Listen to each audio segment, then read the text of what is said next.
turon si moyen nun thakle na nei lovin mo heli to sen tum trin mo ma say don't you family it cut out and put it on love into the name run pan sham ro they say that cut up the answer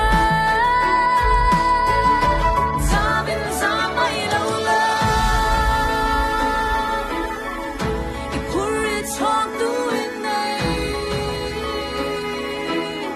Krista sui kyanga ang onle na tharap te ante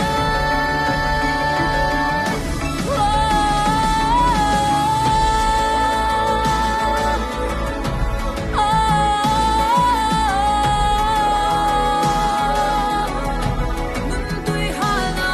chuan lo nun na tharap te ante Krista turon pan mai la Krista turon pan mai la sak na tharap te ante nun na thar nai thai da sabin sa mai lo la put it talk to it